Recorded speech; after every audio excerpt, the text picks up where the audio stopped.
لقيت واحد السيد قال لي ودي راني حطيت الفلوس في حساب ديال البريد كاش ومشيت نشدهم في البريد بانك وما بغاوش يعطيو الفلوس لان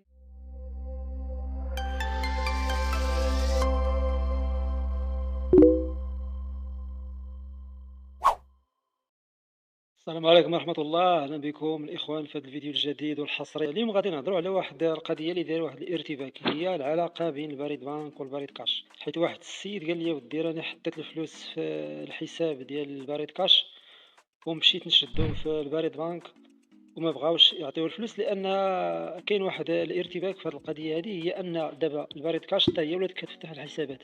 الا فتحتي الحساب في البريد بانك خاصك تمشي للبريد بانك، الا فتحتي الحساب في البريد كاش خاصك تمشي للبريد كاش، حيت الحساب ديال البريد بانك بوحدو، الحساب ديال البريد كاش بوحدو.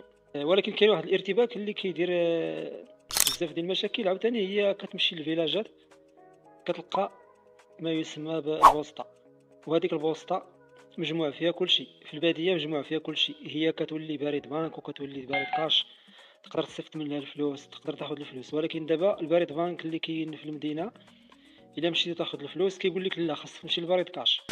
المهم الناس دايخه في هذه القضيه لان كاين واحد التداخل في هذه القضيه هذه ديال البريد بانك والبريد كاش. واليوم بغيت نوضح هذا التداخل اللي كاين. التداخل اللي كاين بين البريد بانك والبريد كاش هي ان دابا البريد كاش باش مكلفه، باش غير نوضحوا للناس باش مكلفه. البريد كاش مكلفه باللي باغي يصيفط الفلوس واللي غيشد الفلوس.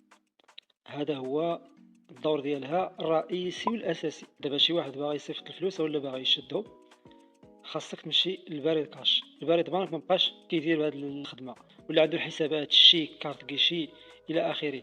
المهم هذه هي القضيه باش مكلف البريد بانك. ولكن البريد كاش داير واحد القضيه اللي زادت عاوتاني، دارت واحد الارتباك اخر. هي حتى هو ولا عنده حسابات، ولا حتى هو عنده كارت كيشي، ولا حتى هو عنده الحساب.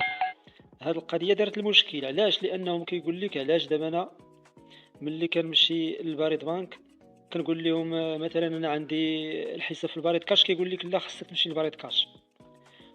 والعكس عاوتاني ملي كتمشي للبريد كاش كتقول لي انا فتحت الحساب في البريد بانك، كيقول لك لا خاصك تمشي للبريد بانك.